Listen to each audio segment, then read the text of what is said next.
is default. What do you stand for? You lie back down, let another day slip away. You'll make your mark somehow. So waste the fucking time. Does it feel to be on the inside looking up? Does it feel to be a slave to yourself?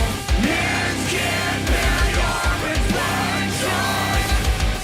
You can't handle the truth. Demons of wrath won't support you. You're sinking in the sand. What do you stand for? You lie back down, let another day slip away. You'll make your mark somehow. So waste of fucking time.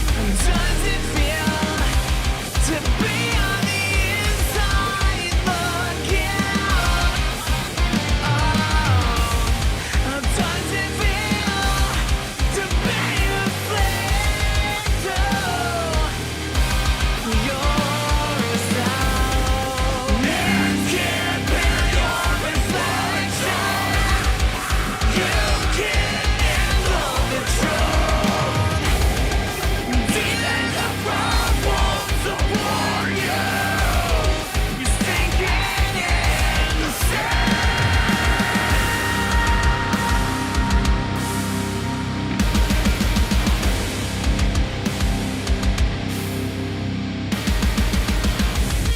The only reason you can't be alone is because you need a distraction from yourself.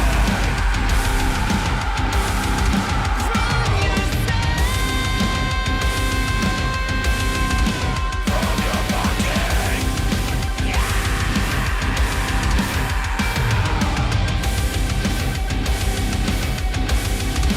From your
Well, all right. Sorry about that. I was about to play another song. All right. Well, it's Wednesday, Banger Wednesday, and here we are for a host hangout. Sorry we took a little time off. I was getting relocated, but we're set up and back now. And you know what? We're just going to go straight into it because I know we got a few tracks we want to check out tonight. Joining me on the co-host panel, I got Bo from the band Elijah. I also have Miss Scarlett from the band World Shaper and Lunarscape, and I'm Forge from the band Forged by Titans. So real quick though, I do want to remind everyone that the tracks we were listening to on the way into the show tonight were all played off the Banger Wednesday Spotify playlist. Every band that's been on the show lives on there. It's got hours of tracks, and it's a great listen. So please make the time to go find it, save it, and listen to it. That's the best way to support the bands that come on the show. And obviously you're watching us live on YouTube. Excuse me. And if you're here listening and you haven't already hit that little subscribe button somewhere down there, be sure to do so. That'll help us get more tools to promote the bands and, you know, get more bands on. So make sure you take the time to do that. Now, 1 second here. I'm just double checking some stuff. All right. Stream's looking okay. Sorry, still got a couple little bugs there. All right. With that said, let's go ahead and get straight into the tracks we have tonight. Scarlett, I believe you pulled the short straw for tonight. Why don't you go ahead and lead us off, tell us what you got for us, and we're going to check it out. All right.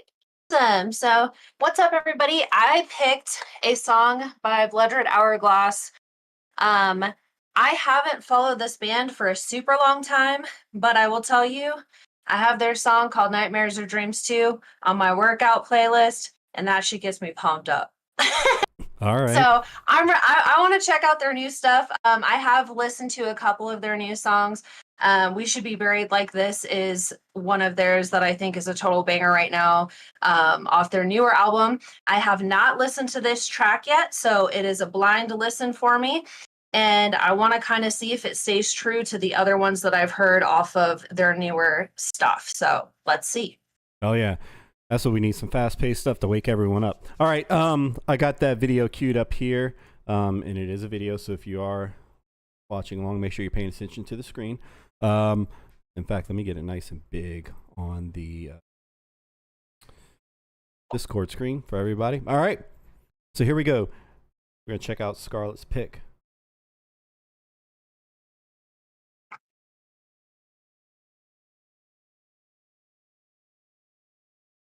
Are you looking for a salvation? Searching for the meaning of this all. So one for all, and love for one. In this invitation for you.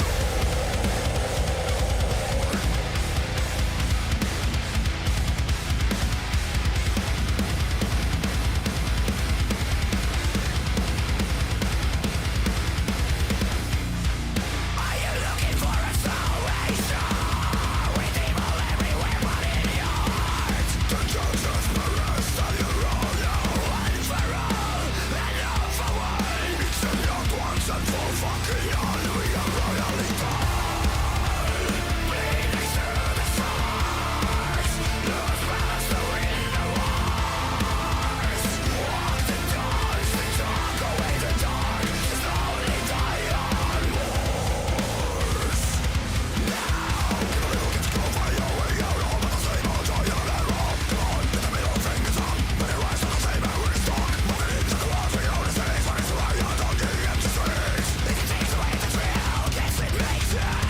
Fucking sign, no one really gives a shit. Let's just play this game.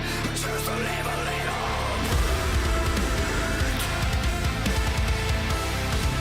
Maybe just to live this little.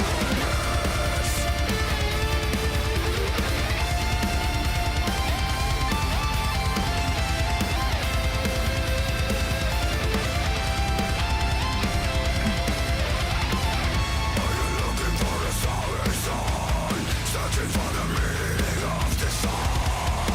With the eyes inside, just shine this fucking light. Such a bliss of fucking flashes of humanity to give a revolution. You water my seeds of doubt. Revolution. Let your tears prepare my ground.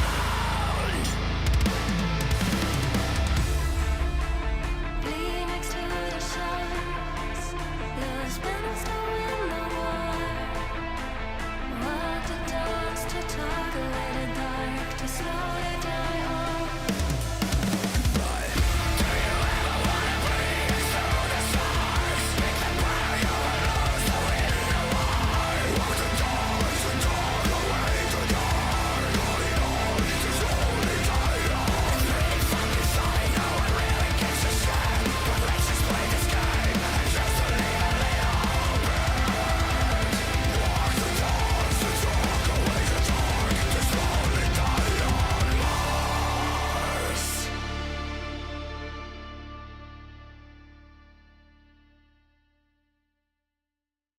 All right. Excuse me. All right, Bo, why don't you go ahead and what you thought of this track, and Need to make some adjustments. But definitely, I mean, it's very like modern metalcore. I get like a lot of Barry Tomorrow vibes, but then like that kind of uh, little bit of like the European metal vibe in there too. Is like a nice little change up, especially like towards the end of the song. Huge production quality. Uh, Definitely hits pretty hard. I mean, it's a lot of kind of like more simplified uh, um, instrumental parts and everything, but like it's just this like really big built up production, and I enjoyed that honestly. Hell yeah. So yeah, I'll chime in a little bit here. So, uh, I got a bad habit of trying to like classify a lot of these tracks, and this one's a little bit tougher for me because I heard so many different like references to other bands it reminded me of. So I'll just stick to what I liked about it as far as the mixing goes. I definitely like the guitar tone they chose for this style. If it were something I was writing, it wouldn't be the tone I'd go for. But for the style of track this was, it was a great choice. It had a lot of clarity, but it still had a lot of I don't want to say pumping to it, but it definitely still had some low end still in there, which a lot of us guys that do a lot of metal stuff, we tend to pull the low end out some, make room for the bass, but they kept a lot in there. But it sounded really good on their track because their track definitely had a lot of low end in the mix compared to what some of us do. But I think that's why I gave it like kind of European feel a little bit more. I mean, like just that massive like like production quality. yeah, like whenever they're hitting like a chug or whatever, or a palm mute, I should say, between the bass, the guitars, and the drums, you definitely could tell they were pegging stuff out. But that's what gives it that awesome impact. But it works great for a track like that because it's not like they were doing like 250 BPM and just doing nothing but chugs, because then it would just sound like a hot mess, but it worked, and it worked well. Had a lot of impact and a lot of energy, like Scarlett pointed out. It makes sense why it's a good track to listen to while you're working out. I've never heard of these guys before and gals, but yeah, I guess I was living under a rock. But great track. I'm super impressed with them. I'm definitely got to check out more of their stuff. I don't know, Scarlett, what made you pick this one again? So honestly, like I have one of their songs on my workout playlist. It's called Nightmares or Dreams too, and honestly, like that song hits so hard, and I started exploring them more, more recently. And to Bo's point, like they definitely remind me of Bury Tomorrow. Like there's definitely those elements in there. But what I really like about these guys is when you actually like listen to their tracks back to back, they always have something in their tracks that kind of is unique to that track. Like it catches you not off guard, but it's like a special little snippet of something. And in this one, I think it was that feature of the female vocal that I really liked a lot, because that I wasn't anticipating at all. I don't think I've heard that in most of their tracks that I've listened to. And the female vocal just complemented it so well. I don't think that they added too much of it, that it took the heaviness away, but it was like a nice little breather. And then on top of that, I really liked the synthesizer, the use of the synth. I feel like they use synth a lot in their tracks as like just padding, or just kind of it helps carry the melody. And so I think that how heavy their guitar tones are mixed with that synthesizer just really does it for me in driving the melody. So as far as like melodic, like melodic metalcore, I just really feel like they check all the boxes for me. And when I listen to them, I don't ever really get super tired of the songs that I've heard of theirs now, because they all have a little bit of different, little surprises that you catch in the song. So it's not really, you don't really know what to expect always.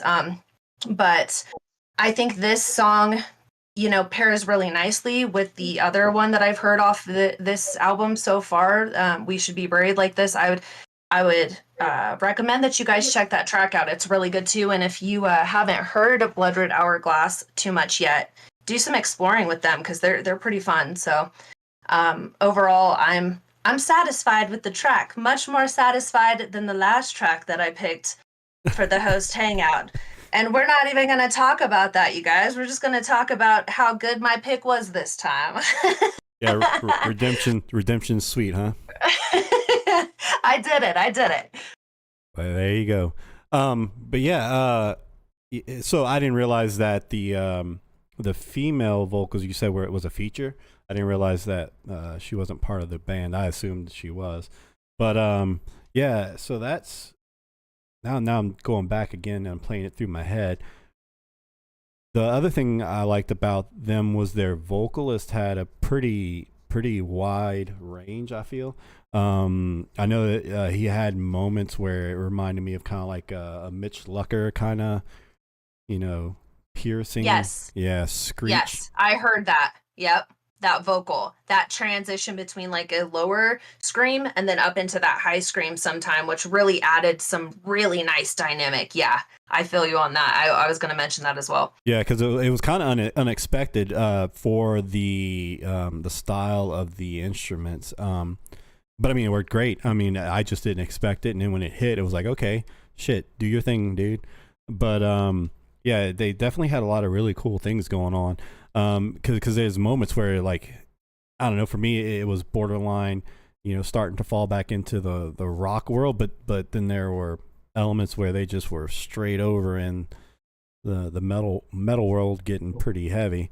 But yeah, it's a really cool band. I'm super impressed with them. So you did a good job on the pick, because I mean, we get to listen to so much on here. It's hard to be impressed sometimes, you know. I know, right? We're fortunate in that way, though. You know, we're fortunate. Yeah, which is a good time for me to plug. In case you guys didn't know, the Banger Wednesday Spotify playlist, we have officially over 130 something tracks on there. So make sure you add it. I won't be adding these because these guys didn't make the time to come on the show. Hint, hint. If any of you guys ever see this video, we'd love for you to come hang out with us. Come hang out with us. Yeah. But yeah, great pick. I don't know, Bo, do you have anything else to add on this band? I just, I like the kind of like more simple rhythm guitar part, and then the synth is kind of carrying all the melody. It's just kind of like a nice, especially for like how I play, which is the polar opposite of that. Like it's just a fun change up hearing that. And again, like the female vocals popping out of nowhere was just, I think that really like pushed that song up a notch for me.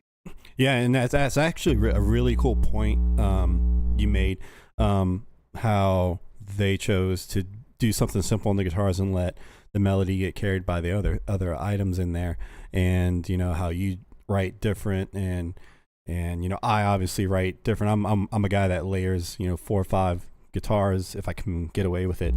And it just was making me think about some of the collaborations I got going on, how you play with all these different guys that write, or and gals that write differently, and you see how they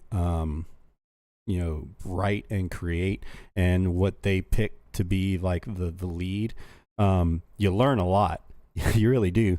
That exposure, and it to your point, it's cool when you hear a band like this, you like it, and you realize you're able to pick out those differences.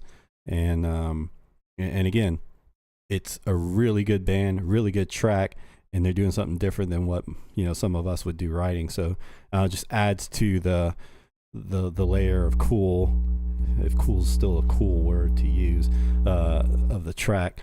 But yeah, that's actually a great point, how they let the melody get carried by another instrument like that. And then they still snuck in a little bitty solo there right in the middle. Yeah, right. That solo was good too. I was feeling that solo for sure. Yeah, I can't believe I forgot to mention that. Yeah, but I feel that. Yeah, really good. Hell yeah.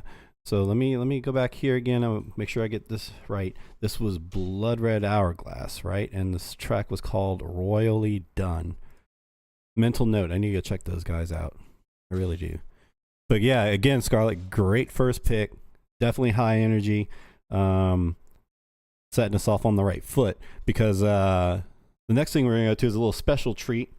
Our resident co-host Bo and his band Elijah have a new track. And as hard as it was, I have still not listened to it because I was saving it for tonight. Granted, I really didn't have time to listen to much of anything, so it wasn't that difficult to find not find the time. But luckily, I'm gonna hear it with virgin ears tonight. So do you want to give us any kind of like intro teaser to this track, Bo, that we can chew on going into it? This one was we wrote this one a little bit differently than how we do a lot of the other songs. This is like it actually came from like a song that Steve had made by himself and never actually like put out there. Many probably I think he said like 4 or 5 years ago, like kind of around the time that he and I actually met and started working on stuff together. So he's got a handful of songs from that era that he had never actually like pushed out because they weren't really like mixed up to his standards and everything. And I just, the chorus of that song that we're gonna hear, I just like kind of really hit me hard, and I knew that I could do a lot with that.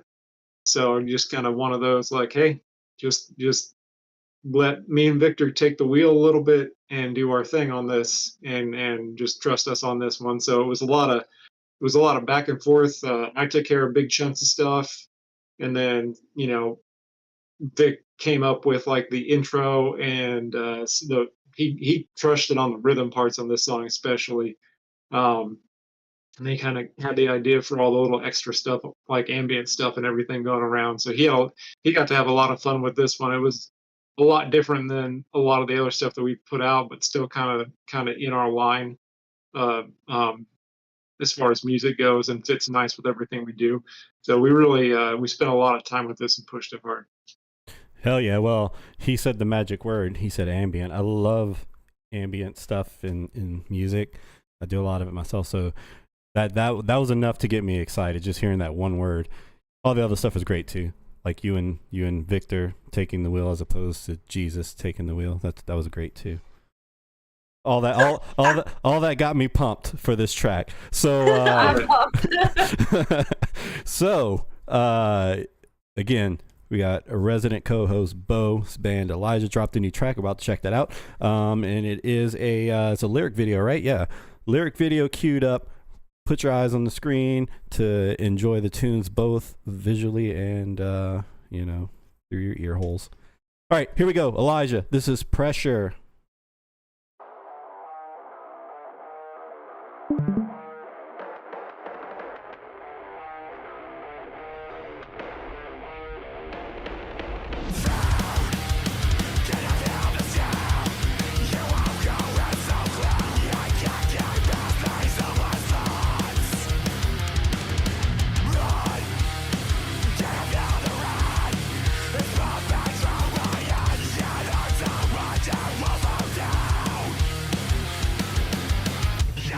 Back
I'm not shading like every single word you say.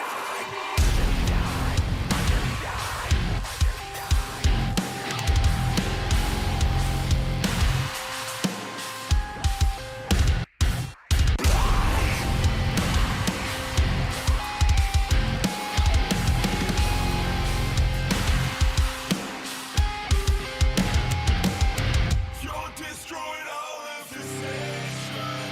Leave a broken heart for reckless, selfish behavior. Limiting your voice, destroying we're breaking all of these walls down. It's time to let go. Well, all right. Make sure this thing doesn't start playing again. All right. So let's see here, Bo. Bo. Get my screen back up. I got shit going all over the place right now. All right. So, let me say this real quick before I let Scarlett get in here.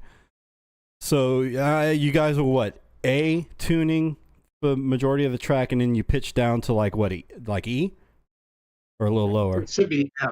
F. Okay. It's all, it pitches down to F, but we play E flat and then F are the notes specifically. Okay. So it pitches down to F, and we hit the 1 in the open. Because Steve wrote this song in drop C, and we wanted to go just a little bit meaner with the breakdown there, and so Victor went crazy and figured out put it in drop F. Yeah. I'm about to say for a split second, y'all dropped down in my world. I was excited. That's awesome. I How you like. like that? I We like. did that for you. Oh, see, thank you very much. I feel special.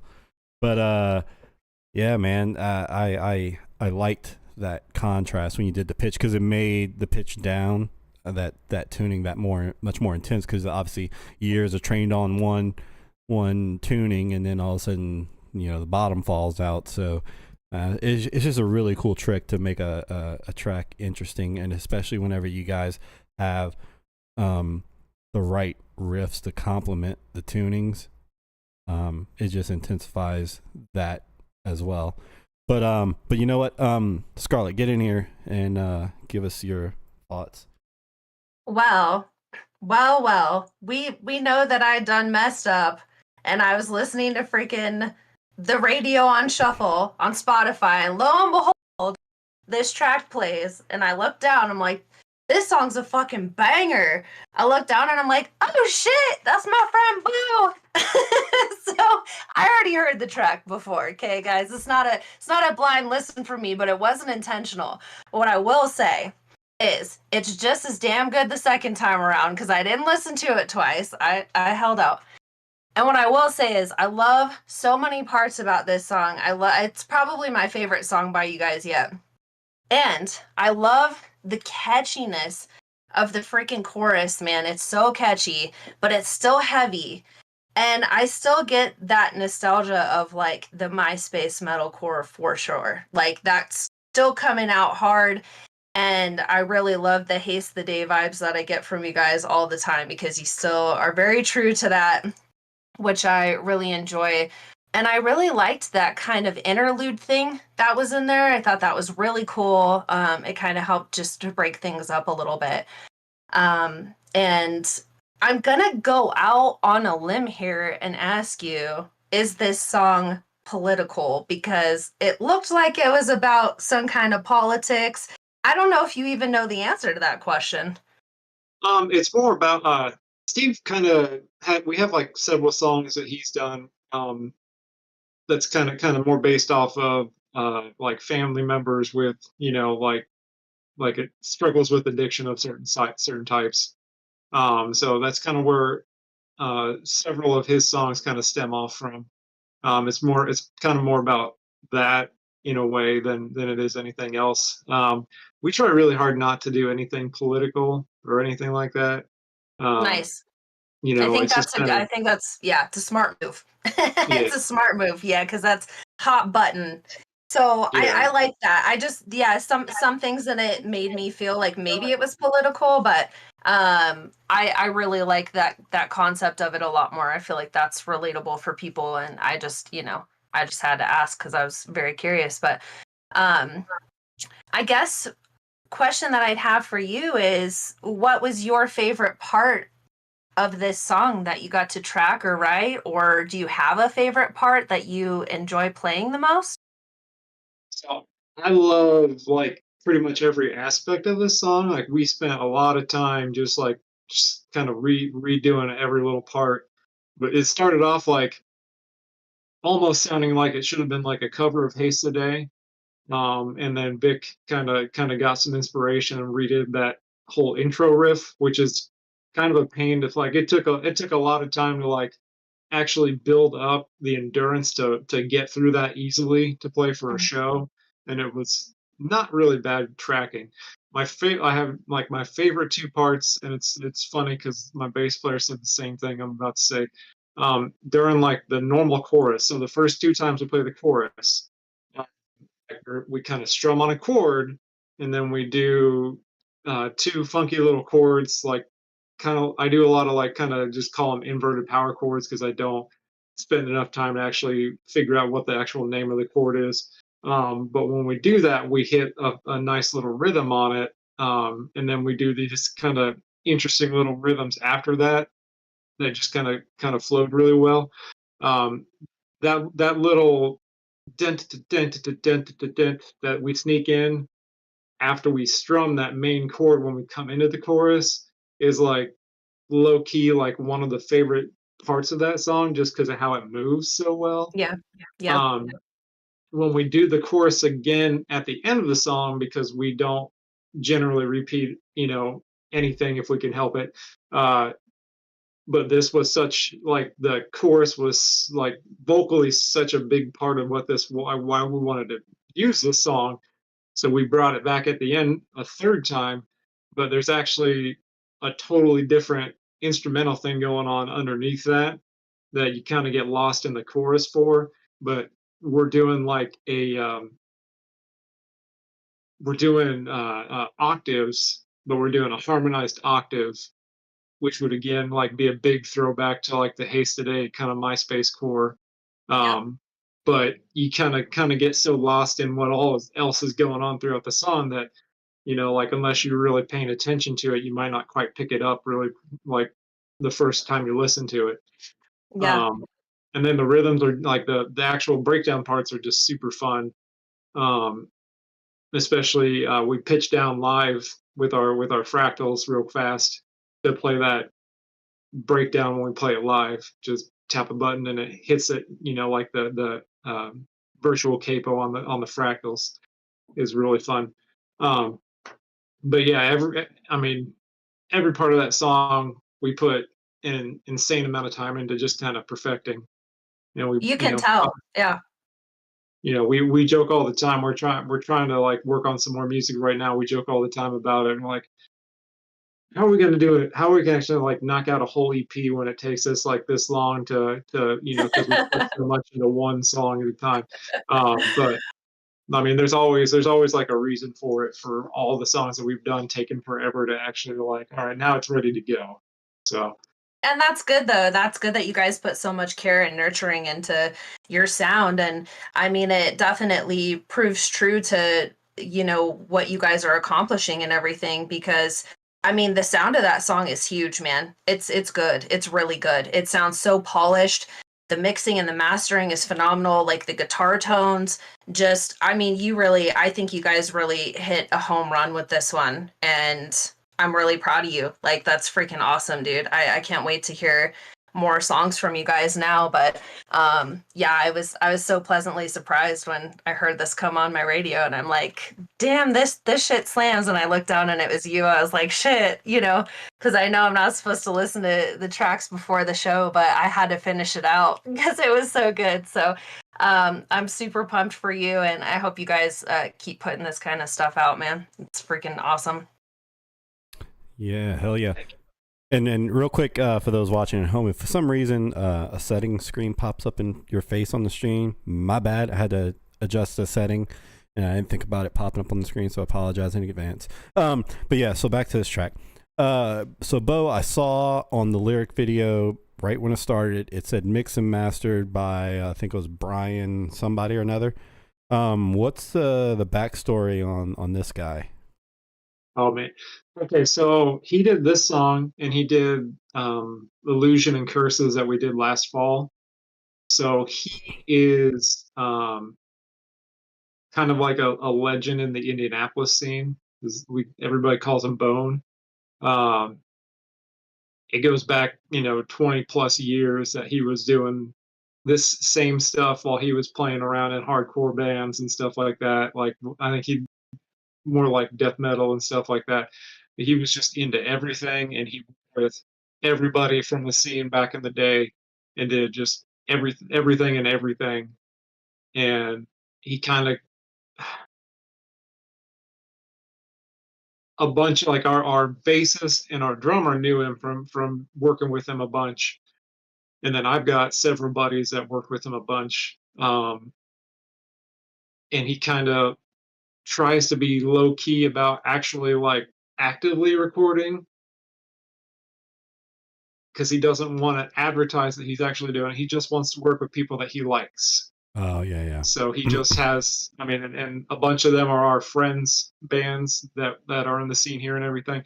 But he's been doing this for a long time, and he just keeps on wildly improving every time he sits down with people. Like the improvement for this song versus the other two songs that we did at the same time back in the fall, like you're talking like maybe 6 months, maybe 8 months or something like that. But between recording those two and this one, he had already, stepped up another notch and had more ideas on how to get us like the sound that he thinks that we should have. Right on. And real quick, responding to chat here, I see our friends Ghidorah came by. Yeah, so again, for those kind of new to the show, or if this is their first time, this is host hangout night. We don't get live Q&A with bands tonight. The hosts kind of just hang out. We bring tracks from wherever, whether it be a national band or another underground band or our own bands, and we just hang out, listen to some tracks, and just shoot the crap. And it's just kind of an in-between a normal Banger Wednesday night. We get to talk about some of the things we don't normally get to talk about. Because I mean, we do the show for all the other bands. We don't really, we focus on those bands, and so we spend a little less time talking about some of the things we'd rather talk about. And I say rather, some things we'd like to talk about, and this is an opportunity for us to do that. So yeah, Ghidorah, thanks for stopping by. Hopefully we get you guys back on soon on one of the regular host hangout nights. But Yeah. So if I'm not mistaken, Ghidorah was the band with the Ancient Aliens reference, right? On that They had like the 10-minute long song. It was like a 10-minute long song. Yeah. And it was a whole journey, you guys. So if you guys weren't here for the last Banger Wednesday, you missed out, because we went on a whole journey with Yeah. these dudes, and you guys missed out. So that sucks for you. Yep, that episode somewhere is, I don't know, where's my camera? Somewhere is down there in the list of videos. I think there's a short down there too. Go check that out if you don't have time to listen or watch the whole episode. But back to Elijah here real quick. So you said that was Gojira, right? So Gojira. we're talking about this guy that mixed and mastered you guys. Would this be like a comfort kind of zone for bands that he chooses, or was this a little out of the box for him, your style to mix and master, you'd say?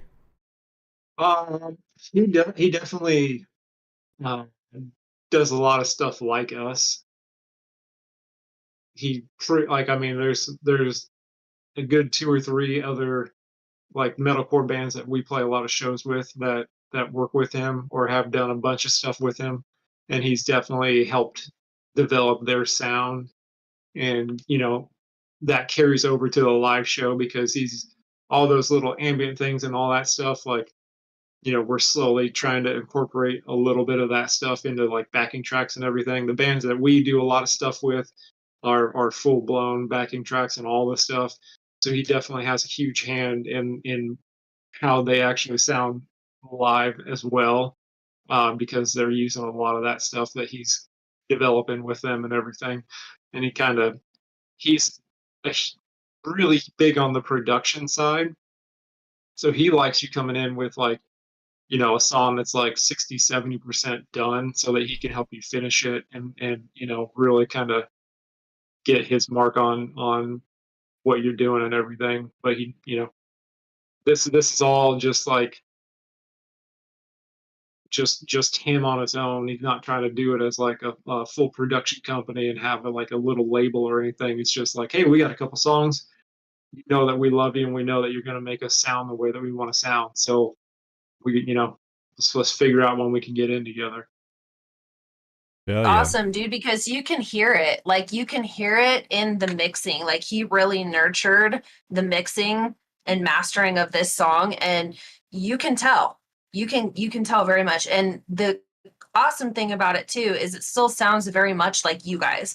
It didn't make it stray so far that you're kind of like, this is unrecognizable or whatever. Like, it still sounds true if you were to listen to it, and then your other songs, it's amplified for sure. Like I think that's too, to your point, he's, kind of molding more each time and working with you guys to make that sound achievable for both of you. And so that's almost like striking gold in a way for you guys to find this guy. So that's amazing, and I'm really glad that that's working out for you guys that way.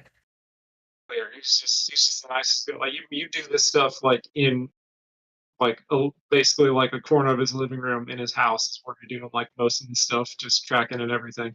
So it's a lot of fun, and you're just hanging out with him all day, and then you have to go get Mexican food at his favorite place down the street when you're done recording. So I had to warn our new member when we went down there to record this, like, hey, if you're riding down there with me, just so you know, it's not just going to be like an 8-hour thing. It's going to be 8 hours, and then we're going out to dinner, and that's how it's going to be, because he wants to get to know you. And we go out with like his girlfriend / fiance and everything, and we just hang out all night with them, and get to know it on a personal level as well. So that just makes it feel like a bigger thing, and like we've talked with him a couple times about, which is just he's really happy to like develop that relationship and make sure that we're going to sound the way that we want to sound with his help. So that's huge.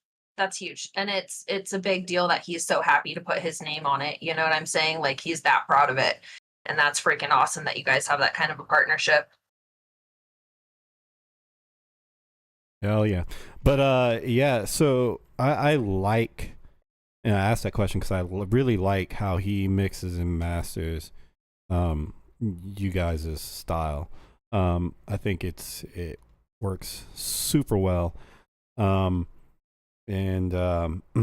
definitely don't change anything right now, Bo. You guys got a really awesome sound right now with the newer tracks you've been putting out with this mix and master. Sounds really sick, man. And And it seems like every time we hear a new track, it's like you guys seem to somehow grow more, but still sound like you guys. I don't know. It's a weird way to say it, but every time it's like, okay, that's cool. These guys really stepped up. Then the next track, oh, these guys really stepped up. Oh, these guys really stepped up. But it always sounds like Elijah. So that's really cool, man. Super proud of you guys. You know, it's definitely inspiring me to get off my ass and get some tracks out there, because I've been slacking in that end. But again, for those of you that are joining, we're doing the host hangout. We checked out Scarlett's track, and then we were able to get a little treat, and we heard a track from our resident co-host Bo and the band Elijah, who checked out their track Pressure. This song actually already is on the Banger Wednesday Spotify playlist. I added it. We listened to it on the show, so now it lives on the playlist. Go find the Banger Wednesday Spotify playlist, add it, save it, listen to it from start to finish. It'll take you a while, but do it. So, you know what, Bo? Since we're already on you, let's go ahead and see what track you picked for tonight for the hangout. So the band is Stick to Your Guns. The song is Keep Planting Flowers. They were on the Downbeat podcast a couple weeks ago, one of the members from this band. And there's something about that particular show I love. So that's one of the few like podcasts that I almost never skip an episode of. And was listening in the morning, and then after I dropped my kid off to school and had to drive the 20-some minutes to get to a job site, I really liked the interview. I'd never heard of the band before, so I had to play it while I was driving, and I started listening, and I was like, how the hell have I never heard of this band? Because the stuff is like right up the alley. This is like a little calmer song of theirs. Like a lot of the stuff is more upbeat. This song just hits. There's just something about it. It's definitely got elements that you both are going to enjoy. But yeah, it's just it hits. All right. Well, let's find out. Bo did send us the link to the music video, so we have video to go with the audio. So get your eyes ready, and here we go. This is Stick to Your Guns, Keep Planting Flowers. Here we go.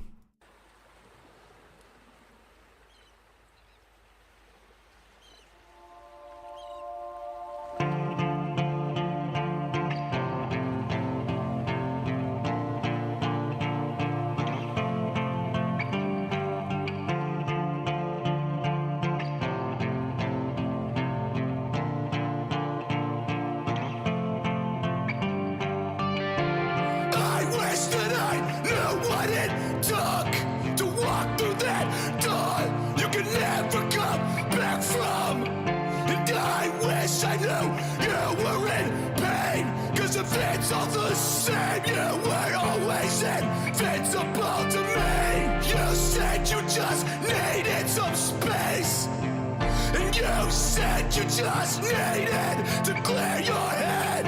I wish I hadn't been so afraid. I just wish I could say you were never invisible to me.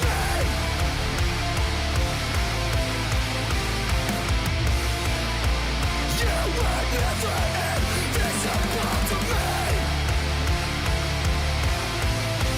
I just wish I could say you were never invisible to me.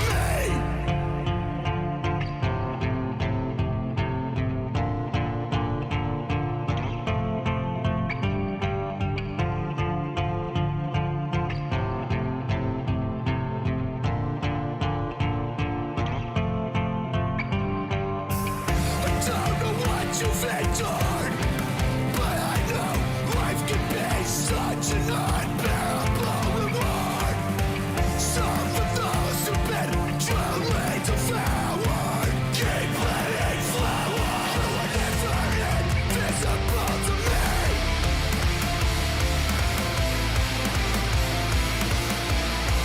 You were never invisible to me. I just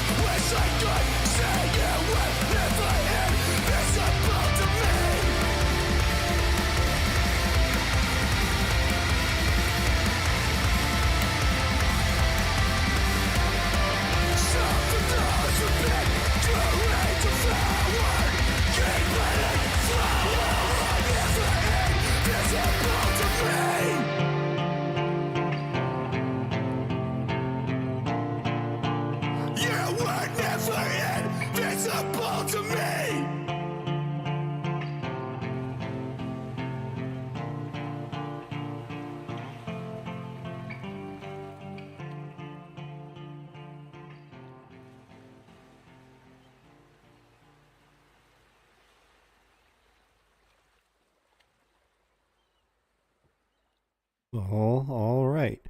Let me stop at that. All right.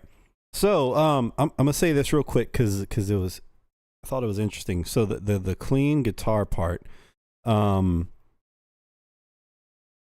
to find my words here. It sounded like it was almost an acoustic guitar. He was obviously in the video. He was playing on electric. So now I'm wondering whether it was an electric modeled after acoustic, or if they recorded it with an acoustic and he just played an electric in the video. Because I don't know. I play guitar, man. So my brain went that way. I saw an electric guitar, but I was hearing acoustic. I was like, "What the hell's going on?" But no, but to add on to that, the point was it was really cool. That part in particular, because yes, it sounded like an acoustic, but it also sounded like an acoustic that had a little bit of a drive behind it.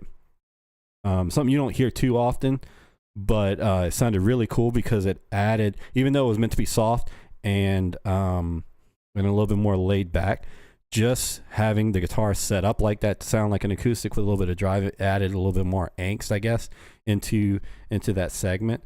So that was really cool. Like I said, you don't hear it often, and my ears went crazy when I heard it, so I wanted to point it out. But go ahead, Miss Scarlett. What were your thoughts on this track? Dang, dude. Feels for sure. Woo! I don't know. Like, that got me. I don't know if I was quite, like, expecting that to hit me like that, dude. But shit, like, that's very emotional. I think, man, from the rawness of how the guitars sounded, they sounded like, I don't know if this makes sense, almost polished but unpolished. And that made it feel so real to me, just so real to me. And that instantly just sucked me into this, like something real is about to happen, you know. And then that in combination with the screaming vocal over that cleanish guitar tone was just really hitting me in the feels as well. The Keep Planting Flowers, that lyric specifically, it's simple, yet it's so fucking profound. Like, holy shit, man. I got chills when I listened to part of that. Like, that was wild. And you know, like, so I don't, you know, always like to compare bands to other bands, but they kind of give me this feel like Being as an Ocean kind of feels. They really have, like, they hit me in the same way as that band kind of does. And it's just so emotional. I really usually have to be in a certain headspace, or it can be a little bit hard for me. But I think that they hit the nail on the head with where they were trying to go with this track. Man, I really liked it a lot. I thought it was a great track. I really loved the video. I thought the video was beautiful. It was shot very well. The cinematography was fantastic. I mean, I really have nothing but good things to say about this song as far as just like pure raw emotion just smacks you in the face. You know, really good, solid track. Yeah. So I'm gonna chime in real quick, and I'm gonna come to you, Bo. Just funny story time. Back in ye old gigging days for me. So for those of you that don't know, I am located in the New Orleans region of Louisiana, right? But anyway, back in the gigging days, we loaded up and we drove, like, I don't know, it was like maybe 4 hours or so into Texas to go play this gig that we randomly picked up with people we never heard of. And this was back, you know, like, I don't even think MySpace was really even hitting that hard yet. So we didn't know who these guys were. We show up. It was just two bands. It was them opening. No, back up. We're opening. They're the headliner. And I'm like, okay, cool.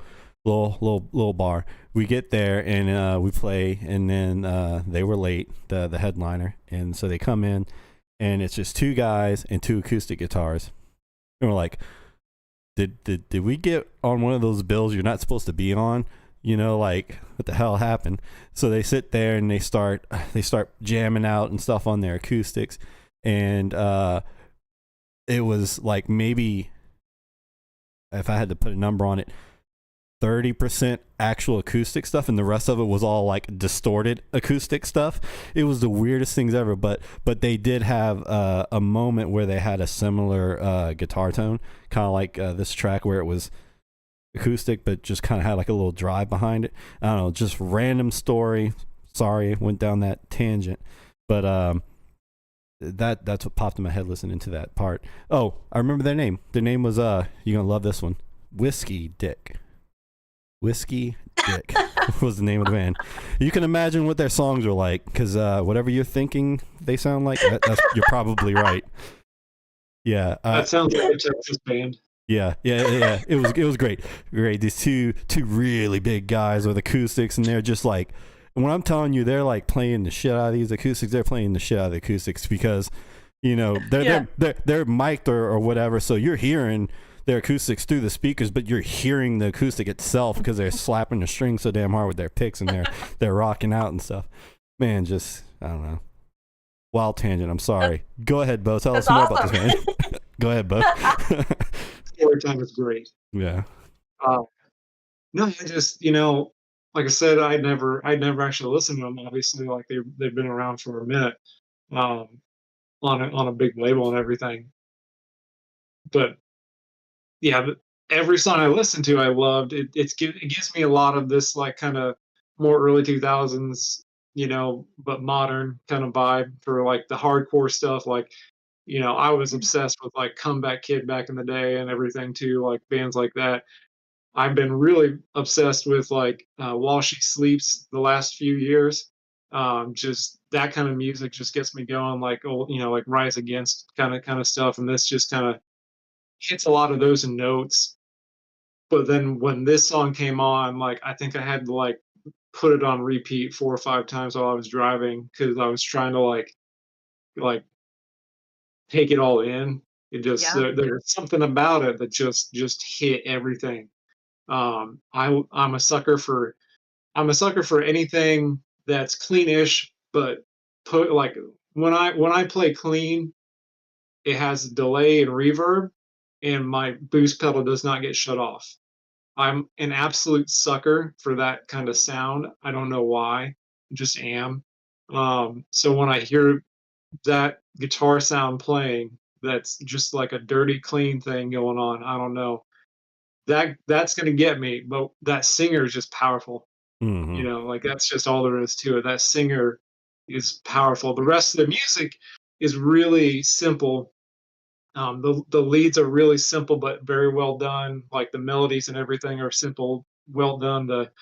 I think the rhythm line kind of carries throughout pretty much the whole song. But there was something, my brain loves weird time signatures when it's something that's just not 4/4. So having like I think like that whole song is probably pretty much like a 3/4 kind of thing. And there was just something like you can't help but just kind of move to that beat. The way that they did it all is just infectious. So I don't know. Yeah, so I mean, I've heard the name. I've seen them on bills for other bands. I want to say I went to a festival years ago and they were there, but just on a different stage, so I missed them. But and I never really listened to their tracks. But after listening to this track, it does make me wonder if they do have tracks with a little more clean vocals. Because I feel like they're writing stuff that they could actually, really incorporate some really cool, clean vocals. This song didn't need it because they were going for a particular sound and it worked. But it makes me wonder if some of their other stuff does, because I feel like they would probably come up with some really cool stuff if they did have a little bit more clean vocals in some of the other tracks. I don't know. Is that a fair guess? Does anyone know? Has anyone else heard any other tracks by these guys? Just gonna have to look. Yeah, I honestly haven't. I haven't heard any other tracks for this is the first track I've heard from them, and instantly I was like, it reminds me of Being as an Ocean. And I mean, honestly though, he's such an emotional vocalist. Like even if I didn't see the video of him, like lip syncing or whatever, I would have thought that anyways. You can hear it in his timbre, like he's incredibly emotional, and that mixed with the guitar tones and everything else, man, it just really puts you in the feels. And I'm also curious to hear some more stuff from them and kind of see if that's like the standard for them, or Right, but right. really cool for you A to. lot of beat stuff. This was like kind of the standout because of how Okay. different it was. Like a lot of the stuff is more upbeat, more punkish. Okay. But like songs like this, so like a few years ago, which I think this is one of the most like they've been around for everybody. Everybody knows them, but not enough people have like listened to their newer stuff. So like The Devil Wears Prada Mm. is an OG, one of my all-time favorite like metalcore bands. So they started putting some, they have consistently put out good album after good album for 20 some years. A couple years ago they put out an album and it has a bunch of stuff kind of like this spread throughout the album. And the whole album just I will listen to that album front to back nonstop, like multiple times in a row. And stuff like that. Nowadays it's such like it just to me just kind of stands out a lot. And there's just so much emotion behind it. But yeah, the singer is just so powerful in the song. It just Was that album the one that had the track Salt on it by chance? yeah. Okay. Yeah. Yeah, Devil Wears Prada. That's a name I remember from way back in the MySpace days. Gosh, this is like taking me so far back too, because I'm like, oh, Being as an Ocean, and then I'm like, oh, who remembers Poison the Well? Oh, who are Right, like, I'm right. like going down. I'm in the spiral now. I'm there, guys. I'm there. So the CD is Color Decay. It's Okay, got Salt yeah. on it. And then they did another like a single after that called Ritual. Mm-hmm. And that song is just amazing too. So yeah, if you have not listened to those, you need to listen to those. You need to check out Stick to Your Guns because they're I don't know I'd never even really listened to them before, and it blows my mind that I had not like actually listened to them. Yeah, it's Yeah. it's on my list now too, for sure. Yeah, I'm gonna check them out as well. And it is funny because, to Forge's point, it is one of those bands where like you've definitely heard their name. Like I've definitely heard their name. It's just like I've never listened to them till now. So that's really cool that you kind of broke the ice for some of us here. And you were like, you're gonna hear this. And we did. And so now I'm like, okay, I'm gonna be listening to some more hardcore, post-hardcore a little bit more. Now you got me in the spiral. Everybody needs some hardcore every now and then. Right. It's just how it is. Right. And that's the beauty of the host hangout. We get to do cool stuff like this, and you kind of learn a lot about each other as a co-host. You see what they're doing on the off time, because we only really spend time together on the show nights. I mean, we communicate on other days, whatnot, through messages and whatnot, but whenever you see what people are bringing to the table, it kind of gives you some insight what they're doing and listening to and what they like, so it's really cool. It's really cool to get to know each other in that way, because the music you listen to says a lot about you. I mean, that's just what it is, Yeah. Now I got another idea. Oh, We need to do the Banger Wednesday host playlist. Oh yeah, there you go. Yeah, we can do just that. Do like a this is what we're listening to this kind of thing. ooh, I like it. Yeah, I'm writing it down. I like that. And if you guys have ideas too in chat, tell us what you guys want to see. Like if you're here, you're not hardcore unless you live hardcore. That's right. Yeah, right. Yeah. That's right. So yeah, and again, for those of you that may be watching in the future and aren't here live with us, post it in the comments on this episode or any episode really. If you want us to check out a track that you think we'd be into, go ahead, post it, and let us know. And then I'll tell you what, if you do that, we'll make sure we pin your comment too on the video. Something I've been wanting to do, pin somebody. So let's get some tracks on the comments, guys. All right. So yeah, we were listening to Stick to Your Guns. That was Bo's selection for tonight. And it sounds like no one had really listened to this band before, so it was a nice new treat for us. Definitely going to add them to my list, and I'm going to work on making that host playlist. That's going to be a great addition there as well.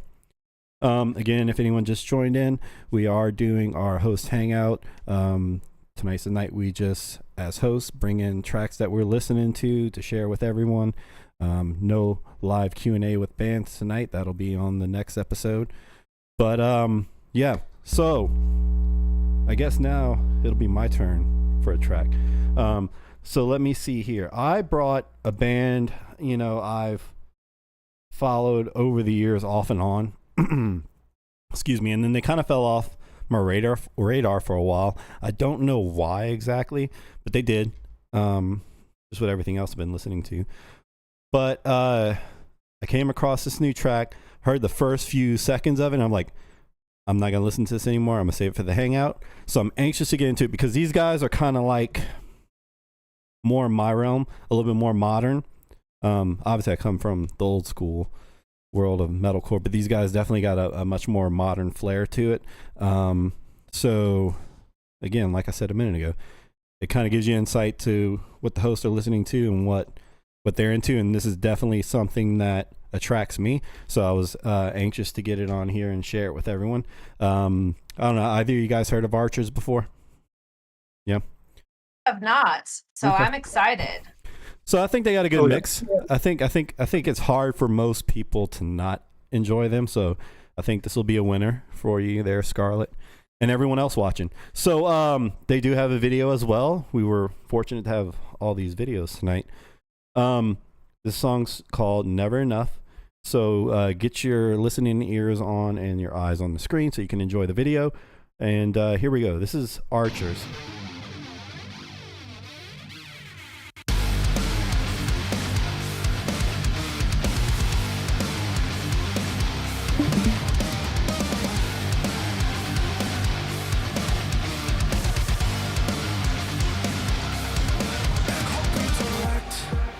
Since the point has been missed, through the red on your lips and the lies in your kiss, it won't convince. Since my mind has been made, and tonight is the same. What a waste of a bed frame. I only want you when you've got something I need. Somehow it's better when the hate's mixed with Hennessy. You know we're not the same, just the same disease. We always play the fool when we're playing for keeps. It's time that I leave.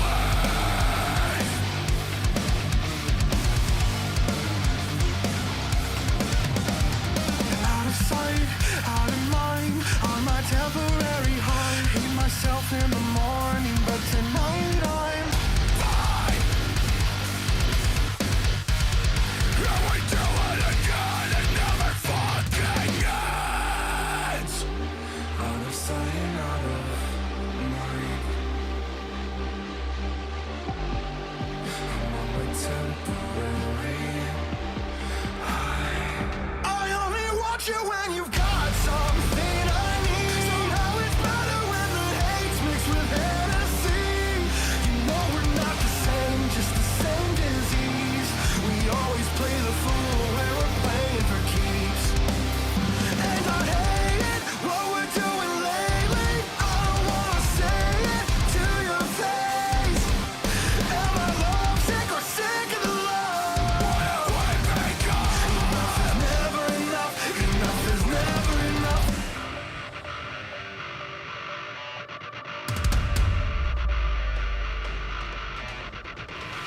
I know it's a crutch. I found comfort enough at the bottom of a bottle. I think I'm sick. Yeah. So fucking sick, sick, sick, sick.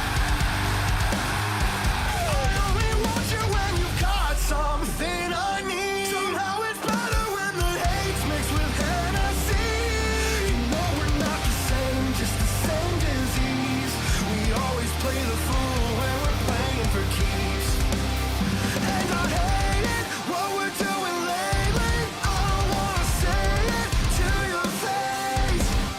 Am I lovesick or sick of the love? What do we make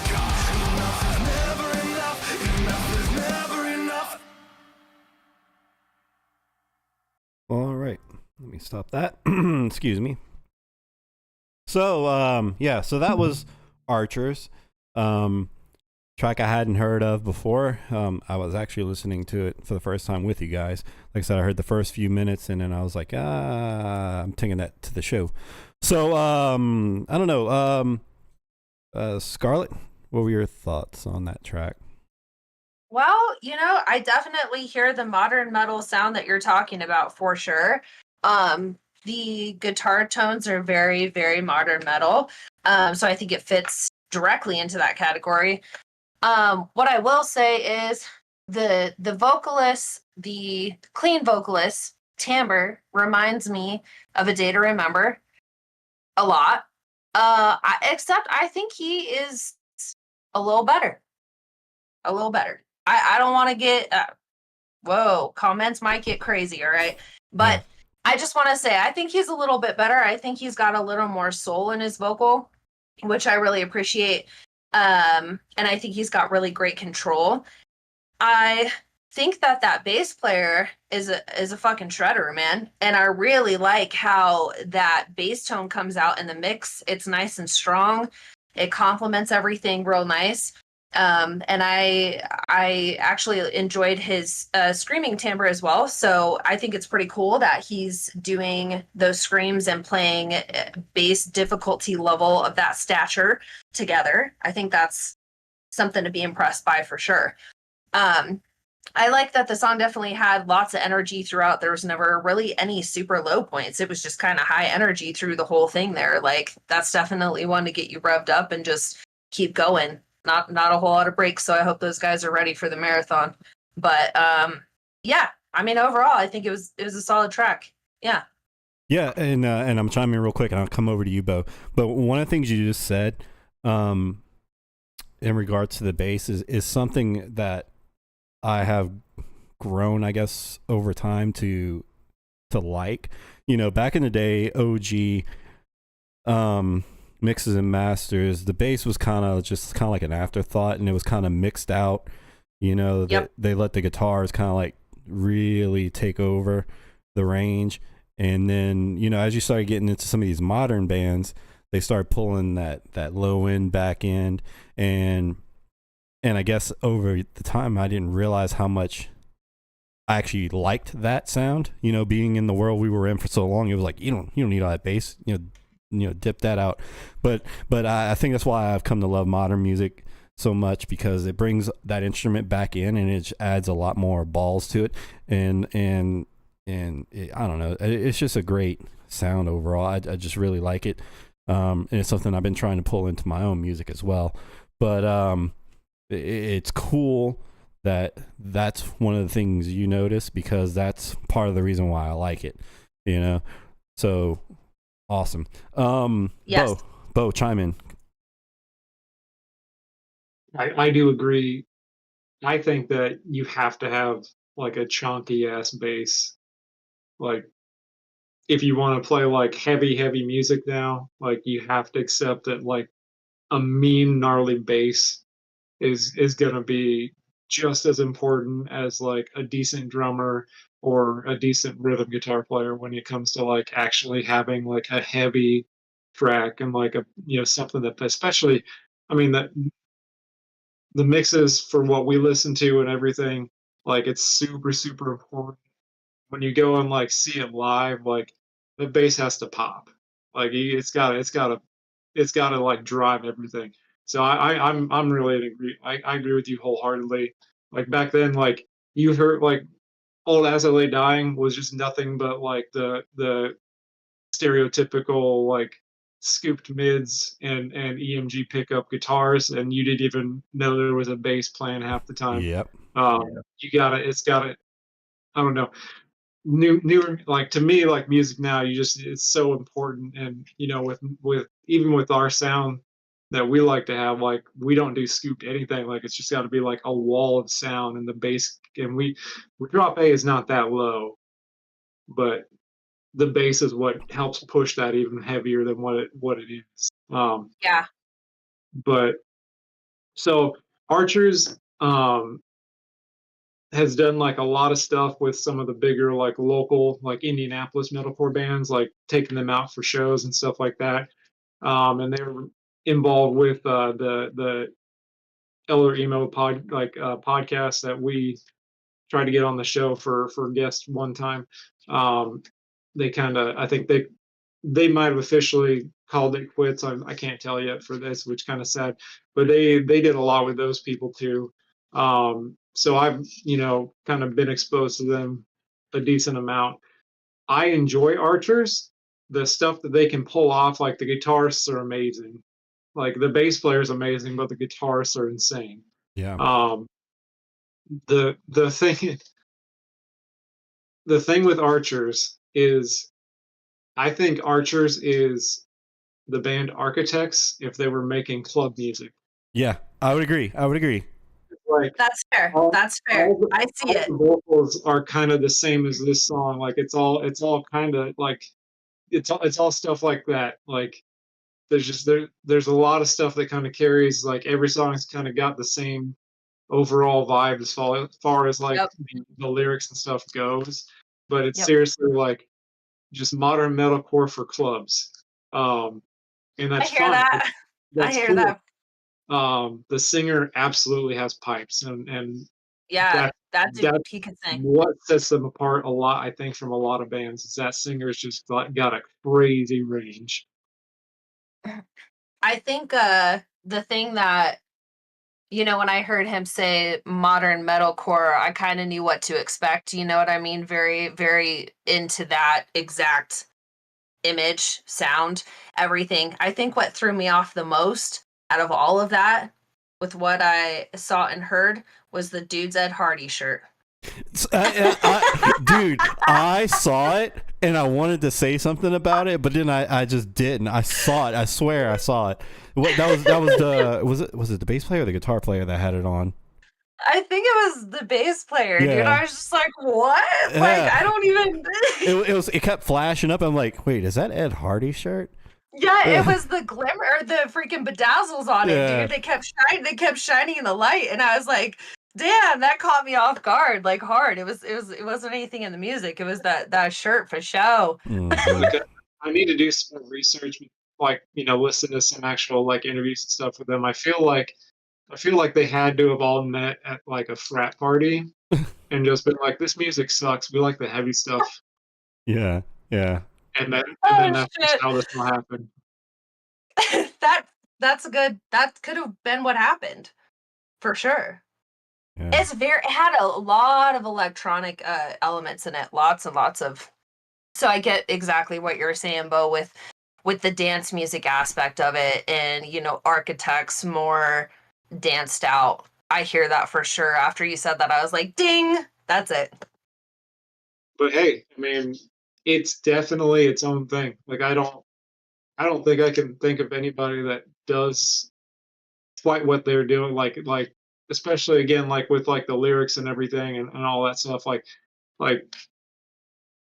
because they're doing it, and it would be like if it was like a jokey thing, it would be kind of like an Electric Callboy kind of deal. But it's not Right. a jokey thing. Like it's like just like a Serious fun thing for them. Yeah.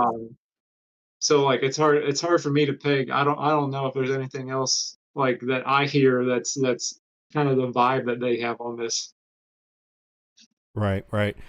And I guess it's something, again, I've evolved over the years, and it used to be like everything. If your metal music didn't have, screaming from 000 on the track till whatever time your track ended, you're not metal enough, And then now, like over the years, it's like my ears, I don't want to say get tired, but they get tired of the constant, screaming. So whenever I come across a band like this where you got a little bit of everything, I feel like it's doing two things. One, it's breaking the monotony of constant screaming. But two, it's something we talked about on one of the other episodes, the contrast and the journey from beginning to end. Whenever you have the ups and downs of tempos or feels, and then you have the contrast of the scream and then the sing, it intensifies whatever vibe you're trying to throw in that particular segment. So whenever I hear a band that does, a good bit of singing, and they're obviously metal and they got screaming, I always want to check them out. So that's why that's what kind of hooked me on these guys way back. And I don't know, they just do it really well. And like Bo said, they're similar in some ways. Also like Scarlett said, his vocals kind of sound kind of like your boy from A Day to Remember or whatever. And they definitely got the Architects vibe, but they're just doing a few other things that kind of keep them, from swimming in all that Kool-Aid, so to speak. But yeah, great band. I have forgot about them, came across them on a random mix, I think on Spotify or playlist. And I was like, okay, I need to get back on these guys. So that was my pick. I don't know, anything else? Pick. It's good. This is just one of their songs. Like, you talk about, like, they are amazing at the composition. Like, they every song has like so many moving parts to it, and just like highs and lows, switch to like quiet, clean stuff, like all that stuff. And again, like, there's songs where they really let the guitarists like show like how much riffing they can do. Like, those guitarists can riff. Mm-hmm. Like, it's crazy some of the stuff they can do. So it's everything's just kind of like a big production, and all the music is super fun. And I think they do it better than a lot of the other bands that I hear, like trying to have the sound that they have, where they're kind of blending that, more, again, like, definitely like that, whatever, modern metalcore with the poppier A Day to Remember style. Yeah. That's, that's kind of been a big thing the last few years. They're on a different level with it, and they're really sneaky. They tour with huge bands all the time. Like, they play with big bands all the time. I think they're like doing a European tour right now. Oh, cool. Yeah, like, they're all over the place and very kind of under the radar, even though that they've put the work in for sure. Yeah, for sure. I need to catch them one time if they ever come close. That'd be awesome show to catch. But yeah, so anyone tuning in late, we're doing the host hangout. All the hosts brought a track to check out, and we also got a listen to Elijah's newer track, and that's Bo, resident co-host's band. But yeah, so bunch of cool tracks. I tell you what, we got some time here. Why don't we go to you, Scarlett? What all you guys are working on right now in all of your projects? You got anything cool happening coming up? Snap. So yeah, I have a song that just got done getting mixed and mastered for Lunarscape. So that one will be coming out in the next couple weeks. So I'm excited for that. If you haven't heard Lunarscape, it's like gothic progressive metal. It's very interesting, very different. And then I should have something coming out from my metalcore project called World Shaper, and that one should hopefully be coming out in probably a couple of weeks too. And between the two bands, when my timing aligns and I'm tracking for both at the same time, it's like the Wild West up in this studio. I'm like, oh, I got time. I like it when the two projects kind of are staggered a little bit, because then I get some breathing room. But sometimes things just happen the way they do, and I'm in that boat. So, and then we've got something coming up with you hopefully soon. World Shaper collaborating with Forge, and I'm really excited to get that one cracking. So yeah, lots of stuff going on in my neck of the woods. Hoping that Lunarscape will be done with our album. We'll have an album's worth of material here in the next few months, and we can start trying to gig. So that's huge. Finally, ready to be out of the studio, guys. Ready to be out of the studio. Oh, that's right. That's right. So Lunarscape is a band that you actually can get together with and gig, as opposed to World Shaper, where you guys are kind of like a studio distance band. Yes. That's cool. That's exciting. Yes, I'm ready for it. I'm ready. I'm tired of staring at the DAW so much, dude. I'm just like, okay, no more Reaper. No more Hmm. Reaper. Are you getting But like you know, you getting the nervous jitters yet? I mean, a little bit, I just have so much rehearsing to do. And it's because, like, we've just been in the studio. So it's like we're writing the songs and then we're recording them. And then it's just like, okay, we'll revisit you later. And I'm like, okay, cool. So I feel like I just have so much stuff to go back and relearn and redo and singing and playing is just a whole thing of its own. So it's a whole nother beast. So yeah, I just have a lot of work to put in once we're out of the studio. So Oh yeah, yeah. lots of stuff happening. That's awesome. Awesome, awesome. All right, Bo, what all you guys got moving right now? Or you, I should say. Um, so we got a show in Ohio next week. Uh, that this particular part of Ohio is only 3 hours versus the first Ohio that we did that was about 6 hours. So we're doing a nice little trip next week to go play with some of our other Indiana bands that we played a bunch with, our buddies Team Gambit and Chronorama. So we're gonna go play with a couple of Ohio bands that we haven't interacted with before. Um, be really fun. Uh, every time we go do something with any one of those bands, we have the best time. They're just fun dudes. We're getting a lot of stuff lined up for the fall, so we'll be playing a lot of shows like come October. Um, and then we're trying. We got about 5 or 6 songs that we've kind of narrowed down to that we need to just buckle down and finally finish so that we can go like hopefully do a good 5, 6 song EP. Um, hopefully kind of get that wrapped up and start getting in the studio before we start doing shows in October to start tracking some of that stuff because we'd like to freshen up the set a little bit more and just get to where we can just keep on pumping some continuous songs out and everything. So we got all that going on, and then I helped John with a song, and I'm trying to give him a hand with another song. Um, so we're pretty excited when that one came out. That was a pretty quick some old music that I had that I wanted to get finished, and he just started laying stuff down to it, and it just kind of went from there. So we're pretty excited about how that turned out. So see what it turns out like, what comes of it when it all gets mixed and mastered and everything from his guy.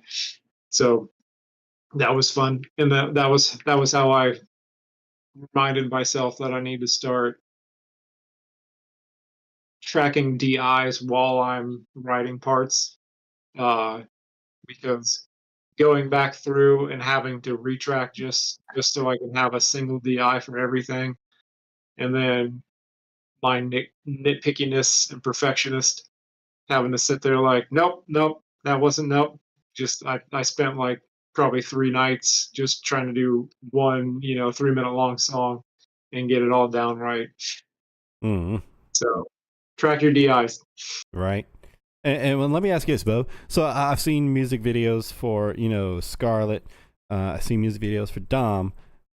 Am I forgetting one? Have you guys actually put out an actual music video, not lyric video, a video with you guys actually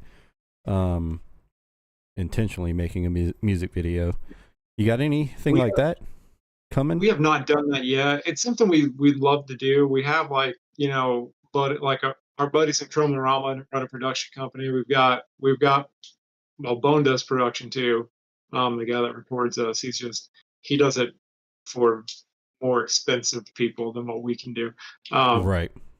it's a very the amount of time and money that you have to put into it for the end result versus just like getting a lyric video out is kind of tough. It's one of those things where it's just how can we allot what little extra time and funds that we have that we want to have, like you could do a video, or I could get a whole nother run of shirts made, kind of, like do a video, or we build an in-ear monitor so that we don't have to worry about a monitor situation or anything, So it's kind of It's the tougher struggle. to. Yeah, I It hear it. really is.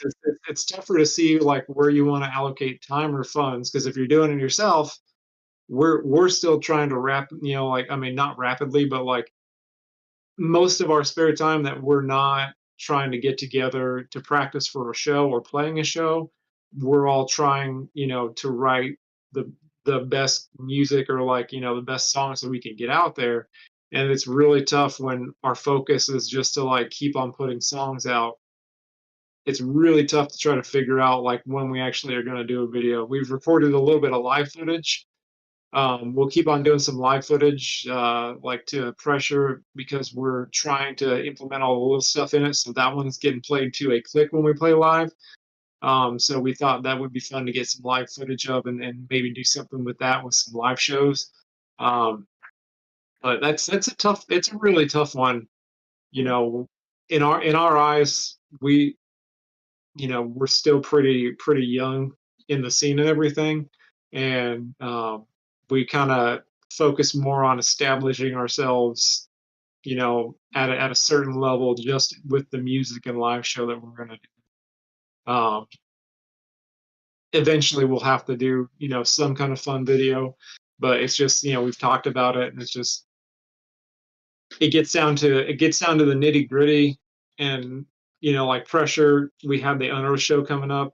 So it was like, okay, we absolutely want to get this pushed out now that we have it finished and recorded and we're happy with the production side of it. We don't have the time to like wait and do a video. We paid somebody, we paid another member from a local band a little bit of money because he was wanting to like get some experience doing the videos. So he pushed that out for us instead of our singer Steve trying to find the time to do it. So it's kind of, the way that the algorithm wants that stuff and everything, like you need to do it all at once or it's just not going to happen. I mean, Yeah, it's hard to maintain that traction, and it's like being a single parent. I always say that to my bandmate. It's like we're in a band together, but it's like being a single parent. You know what I mean? And I think like, to your point though, the guy that did your lyric video, I was gonna comment on that and tell you that I thought it was done really well. So he did an amazing job. I think it was from the yeah, band Kahani. I think he's one of the members from the band Kahani, I believe. I know his stuff was on the video, but he asked a few of us if we had some stuff coming up that we wanted a video for, and he knocked that out in like a week. it looked great. And Yeah. it was awesome. So we're happy with that. My ADHD likes lyric videos because I can't pay attention to the lyrics otherwise. I just get too lost in like that's why I like crazy music because I just all I care about is like the whole experience of the song, like everything. I just don't pay that much attention to the lyrics unless it's like sitting in front of me. Like That's fair. I know people that can like hear the song and be like, oh, those vocals, like the lyrics really moved me. And I was like, I don't even know what he was saying or talking about. The song was awesome. Yeah. Like I've never been able to do that.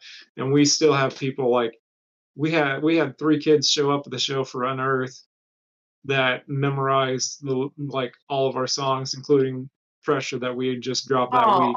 That just came to like young, like 17, 18-year-old kids pushed up well, against the front of the damn. stage. It was amazing. Like What? That is so cool. like, dude, can we have like the set list? Like just Oh, like let me play the that's show. amazing. Let me play the set and then you can have the set list. I need the set list so I know what I'm playing. So yeah, like the people that can do that amaze me because I'm not there. Like I hear everything else going on. The lyric videos are fun for me. Um, Doing a real video, like I said, we'll do one at some point. Um, I see all this stuff as just like collections of memories, right? Like that's why I push hard to like finally sit down and finish certain songs because I've been in too many bands before where like you didn't get it recorded and you broke up and it was not on good terms and you go back 20 years later and you kick yourself for not getting that recorded just because it was just one of those things like you're never going to get that back. So I push hard for that. Been And there. something big has fallen into our laps the last few times that we've gone to put a song out and you just like, well, we're not going to have time to get it done because we need to drop this before this big show comes up, you know. So it's a struggle. Yeah. Are you guys planning to do like a small tour or anything anytime soon, or is that like on the agenda at all for you guys? Because you have been kind of playing a lot of shows. We're definitely more weekend warriors. Okay. We have some people coming up from Ohio, a couple bands in October that hit us up because I have the same Sweetwater rep as them, and that's how they got my contact information. So Oh, that's cool. not only do your Sweetwater reps call you to thank you for buying that pack of strings 6 months ago, but then they also hook you up with some people to get some shows. So we have That's cool. we have 2 shows lined up. So like October 9th and 10th, and then we're trying to find a venue for the 11th. We have like the bands set up ready to go. We're just trying to find the venues. Indiana is like notoriously bad getting responses from the venues to play here. Wow. Like everybody talks about how hard it is to like ever hear back from a venue. So we've gotten 2 booked so far, and we're pretty happy about that. We might be doing like a 3-day run in October, just like a Thursday, Friday, Saturday thing. So we'll That's see. cool. I hope it works out for you guys. Yeah. And then Forge has a million things going on. Oh, He always Jesus. does. Yeah. Tell us about it, bud. No, I'm gonna keep it to the ones that are the closest to come in the past, I guess. So yeah, like as Scarlett mentioned, I am doing a track with World Shaper. Sounds like we're getting close to the end. I think we got the instruments pretty much lined up. I think we gotta go I think it's bass and vocals. That's all that's left. I think, Scarlett. I think so. Yeah, I think so. Let's see. So also working on a track with Wolves of Oz. That's finally coming close to an end. That one took the longest out of all the collaborations so far. But they're doing great work. It was so worth the wait. And let's see. I'm doing something with the guys from Coraline's Collapse. That actually went really fast. We hammered it out in like a week and a half, 2 weeks. He's about to start slapping vocals on it. Yeah. Me and Wyatt kind of just vibed and we knocked it all out almost in a night, honestly. But That's rad. so that's coming. And then if you guys happen to follow any of my social media, there was one that I've been teasing at forever called Dancing with Demons. I've been working on that track for like freaking 2 years because I could never get it to the point where I was happy with it. And I'm finally getting there, so that one's going to come out. All 4 of them are probably going to come out right behind each other. And speaking of videos, the guys from Wolves of Oz, we're going to do some type of like studio video where we're, just videoing us working or recording, I guess, on our home studios. We'll probably do something similar for Coraline's Collapse.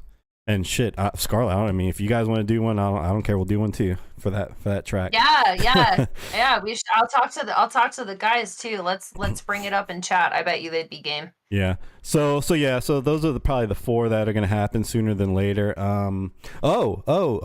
So again, for those that are, somewhat longtime listeners to the show, that I'm Forge from Forge by Titans, and I usually say I'm the man behind the mask. Here's the old mask that I wear. I finally have the new mask almost done. I'm gonna give you a little sneak peek. It's still rough. Oh yeah. But the new mask is almost done. I'm gonna make sure it's done in time for these videos that I'm gonna be doing, and I guess that'll be the official unveiling. But here's a little sneak peek of the new mask. Kind of hard to see, but it's a much more smooth and cleaner take on the old one. Let me put them side by side. Hang on. So old, ugly Forge, new, sleek, clean, modern Forge. Oh, I like it. Yeah. Yeah, a little bit more, I guess, theatrical. I guess was the thought behind it. But yeah, that'll be the new mask. We're gonna stick with white. I gotta sand and paint and do a few other little things, but it's essentially there. Really cool. So my brother actually helped me with that. He did some 3D printing and we 3D printed that. So that's a one of a kind. So it's kind of cool. That's awesome. I like it a lot. I like the theatrical kind of background that you say with that because I didn't realize, and you said it, and I'm like, yeah, it is. Yeah, to me, it kind of reminds me of like maybe like Phantom of the Opera, but Phantom of the Yeah. Opera. Phantom of the Opera was Yeah. a half mask. This is actually a full mask. Dude, I love it. Yeah. It's freaking awesome. Yeah. So that's where Cool. we went with that. But yeah, so like, and I've had people ask me why the mask, and it was just, I don't know. For me, music is always about storytelling, and I always said that it's about the music. Doesn't matter what I look like or what the rest of the band looks like or anything like that. It's the music. So, for me, it was just a way of just getting, me off of the visual part, hide behind the mask, so to speak. And the other beautiful thing about it is this face will never age. That's true. So I could be 80 years old, and as long as I wear that, you guys will never know. No. We'll never know except for your voice will be like, and tonight we have Yeah. this banger. Yeah. And everybody will still love it. They'll still Yeah. eat it up. But yeah, I mean, whenever Slipknot came out, that was one of the things that I liked, the theatrics behind their performances. The music was great, but I liked the theatrics. And then there were other bands like Mushroom Head and Moto Grader, and Oh, dude, yeah, I love Mushroom Head. Give me hate. I don't even care. I saw them live, like at a festival over the summer, and I was just going fucking ham, dude. I was like, "Fuck yeah! Finally, I got to see Mushroom Head, dude. Mhm. I want to see him. I want to see him headline. This set was too short. But anyways, I'm not gonna go on a rant about it right now. Yeah, it's a band I personally haven't seen. My brother is a huge fan. I think he's seen him 2 or 3 times, and I just haven't had the ability to catch him. Really, never fails. Something else always came up. Not deny the impact that new metal bands had on all of us. Oh, you yeah. can't. You just can't. Oh yeah, Oh Like, yeah, don't big even- time. Don't even try to pretend. If you like heavy music, don't try to tell me that you don't like new metal bands. yeah. No, I know, don't. New metal. I mean, honestly, new metal was kind of like a gateway drug. It was for sure. Yeah, you could listen to rock, and then you listen to new metal, and new metal could live in the realm of rock. I mean, you heard a bunch of new metal on the regular mainstream radios, and you liked it, and then next thing you know, you're listening to heavier and heavier and heavier, and then the rest is history. I mean, I was talking to my girlfriend about it recently. She loves Limp Bizkit. I love Limp Bizkit. And I was like, well, yeah, I mean, you technically were a metalhead, just didn't know it. New metal. Korn, new metal. Korn. System of a Down. Oh, dude, Yeah, yeah. System of a Down technically was labeled as new metal. they were. You guys, we should do a host hangout that's just devoted to new metal. It's the new metal host hangout. You got to bring your favorite new metal song. That's going to be so hard for us to pick just one. But you get to bring a new metal song, and we go back. We go back in time. I think it'd be fun. I'm writing it down right now. Same. Next host hangout is going to be new metal edition. New metal Listen, edition. the other thing besides the new metal, if you play guitar and you play heavy music, you love Wes Borland. Oh And yeah. You love him. If you say you don't, you're a freaking liar. I don't care. Wes Borland is like one of the greatest. Like everything he's ever done is just infectious, and he's so funny to watch on interviews. If you guys have never like checked out Right Now with John Goblikon from Necrogoblikon, Yeah, dude. you need to Necrogoblikon. watch those. The Right Now little productions that they do, it's just like a little comedy skits that he does. So he gets Wes Borland on one episode, and it's one of the funniest things you're ever gonna watch. I promise you. And Right I'm Now gonna with John watch Goblikon, you have to watch them. They're Yeah. like they started out as little 5-minute shorts, and now he does like whole ass like hour-long podcasts. But it's some of the funniest stuff you're ever gonna watch. I promise you. Yeah. And for Now I'm gonna watch it. Yeah, and for those of you that just don't know people by names, Wes Borland is the guitar player for Limp Bizkit. And to, I guess to Bo's point, he's like a real true, and I don't want to say pioneer, but that's the word I'm going to use, of keeping it simple. A lot of the stuff he played was really not difficult, but god damn it, if that shit wasn't catchy and hooks It you. was so catchy. Yeah, like Yeah. one of our favorite songs me and my girlfriend like listen to is Break Stuff, you know. And that is Yeah. not a complicated track at all. But it is Yeah. just like iconic. Everybody knows it. He just it's just it goes to show you how some people's minds work, because it is very simple stuff, but it's the combination of the simple stuff he picked. You know, like Break Stuff. I don't know the chords off the top of my head, but it's literally just two chords that no one would think to put side by side. You know, in the Simple yet progression. effective. Yeah, in the progression, they're just some nasty Yep. chords that you put side by side, and all of a sudden you have this iconic track. So the dun, dun, you know, who the fuck sat in their room? Honestly, like name somebody that you know or yourself that sat in a room and came up with two chords and made a fucking song out of it. Just Right? two nasty chords like that. But yeah, Well, I mean, the contrast of like Wes being like makeuped up and like having like crazy contacts in and everything, and then the absolute like fuck boy frontman back then, like in a Yeah. tracksuit and a red hat, yeah. like having those two together, like if you couldn't like watch those music videos and just enjoy the fun, like I don't know what I mean, and they were plastered all over MTV because of the frontman, right? Mhm. And seeing the stuff that they've done, like really since like 2020 when they kind of made a reemergence, and Fred Durst came out as like an old man with a handlebar mustache and all that stuff, and Mhm. like all the stuff he's done, like they make money and they just have fun. Like They that's do. all there is to it. Like they're just having fun. They don't care what anybody thinks. They feed off of people that don't like it. They're just out there doing whatever the hell they want and having fun. Yep.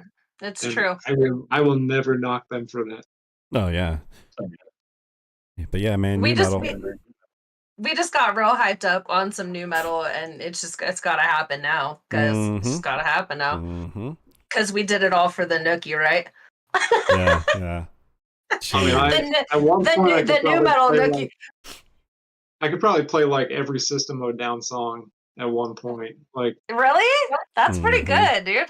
they were not difficult, but like that's one of the ways I learned how to play guitar when I started playing back in the day. Was just the guys that I was playing with wanted to do a bunch of System of a Down songs, and I was like, all right, man.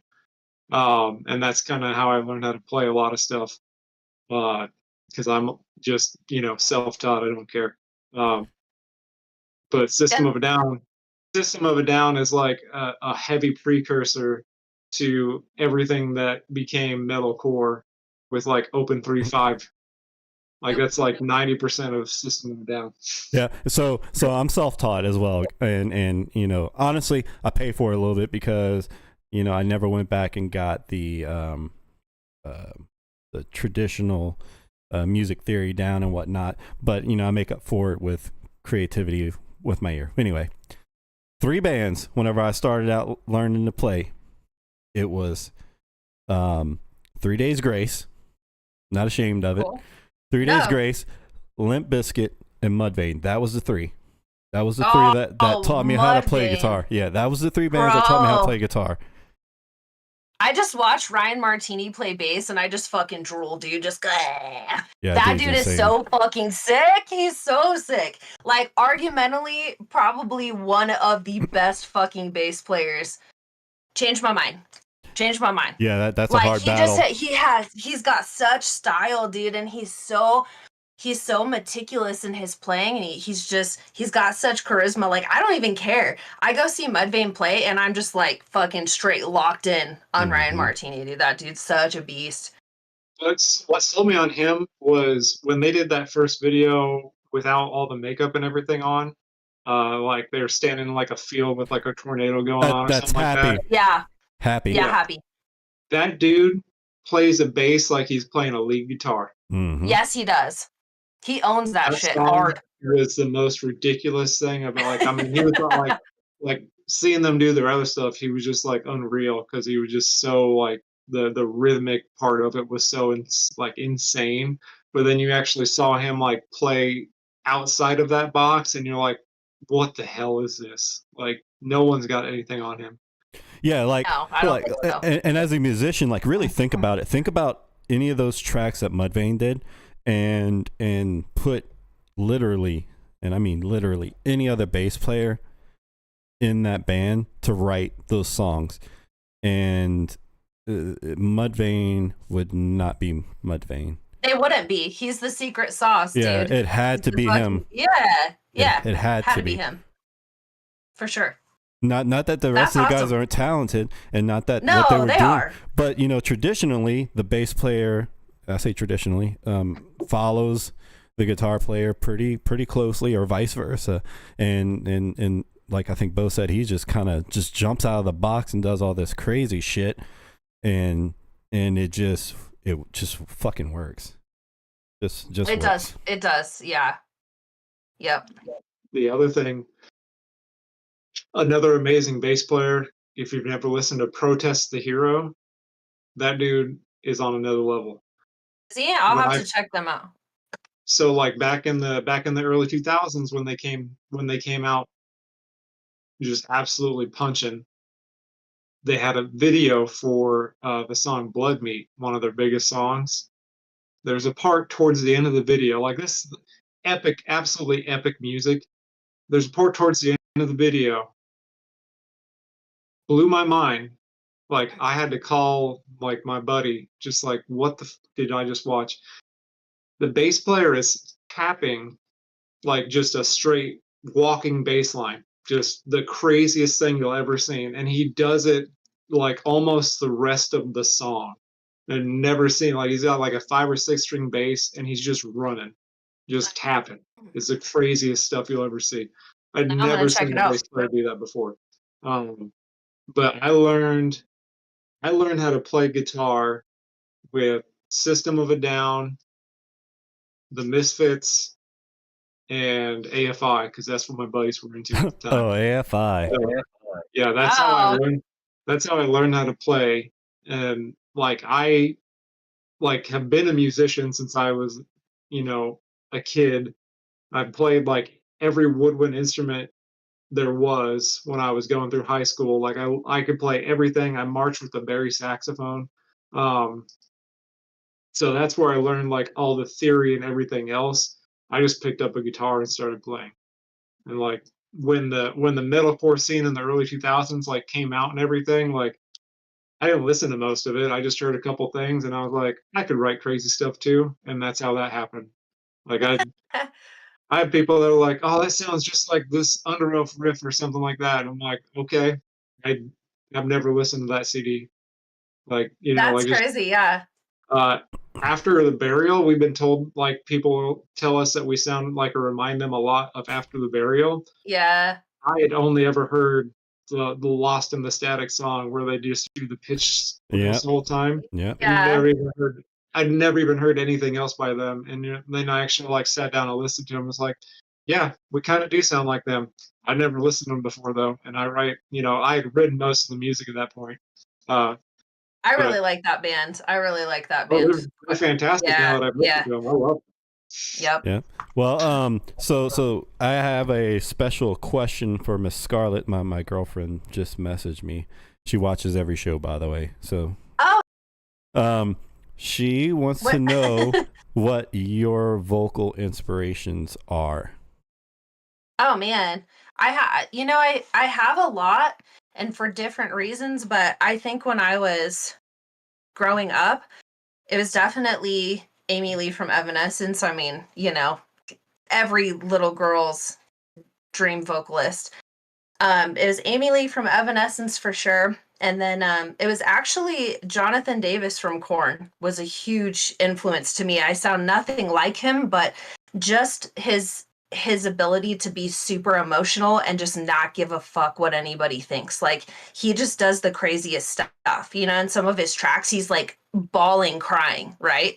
Bawling, crying, or like, just like the beatbox screaming and stuff like that just like really Yeah. inspired me to be like, I'm going to do whatever I want to do and fuck it. either people like it or they don't or whatever, but that's what's happening. So I mean, I definitely think Jonathan Davis was a huge inspiration for me as well. And then also Flora Jensen from Nightwish. She was a huge inspiration to me as well because she's got like that super crazy operatic powerful vocal that I just truly appreciate as a vocalist. You've got to love elements of opera, and so I think she's another huge one for me. But I have a lot. I listen to like all metal genres and subgenres. I listen to things from like gothic metal to symphonic metal to black metal to everything. So I mean, that's a really hard question for me to answer, but I mean, yeah. It was important for her because like she loves female fronted bands, you know. So Yeah. so whenever I'm showing her, you know, she's not from the metal world, but she, like I said, she was listening to Limp Bizkit her whole life and loved Limp Bizkit. I'm like, well, then we're listening to metal. But as I show her more and more things, she always tends to like the bands with the female fronted vocalists, and even if they're screaming, it's just something about the female vocals attracts her. So I love that. Yeah. We need more women in rock and metal. We just bring all the women in. Let's have a party. Let's have a ladies' night. Let's do it. You know, I'm gonna share a playlist with her because now you got me all excited because you're like, oh, my girlfriend's in it. I'm like, yeah. So I'm gonna share a playlist with her that I made, and it's all bands that have females in it. And I've been building it out on Spotify for a while, but it's got a very diverse range of women in the sub-metal genres, from power metal to like black metal to symphonic metal, and they all have females in the band. Usually they're vocalists, but I'll share the playlist with you to share with her. For sure. And so speaking of you know, female vocalists and whatnot, have you ever heard of Lindsay Schoolcraft? Yes. Okay, cool. Yeah, she's pretty cool. She is pretty cool. I like her style a lot, and you know, she kind of she reminds me of like Elena Segman a little bit too, which is the lady that did the vocals for a lot of the Call of Duty soundtracks for Black Ops and stuff. Oh, that's right. Yeah, that's right. Yeah. Yep. So you guys might like her a little bit too, but yeah, yep. I like all that. Well, since I'm into the female fronted stuff. Yeah, so since you mentioned Amy Lee, I guess it was a little bit of a crossover track because there's Amy Lee, and she did a track recently with Halsey. Did you happen to check that out by chance? That out yet? I do like Halsey though. I Yeah. mean, that's like a kind of like a little bit of a guilty pleasure for me, is like I like some Halsey and stuff like that. So I've been listening to a lot of kind of more mellowish female fronted metal kind of stuff, like a lot of Amira Elfiki and stuff like that I've been really into lately. So yeah, I'm gonna check that one out. Cool. Evanescence and Halsey. Yep. For me, it was a little bit of a tame track, but it was just interesting because it's two distinct and I guess iconic females. Yeah.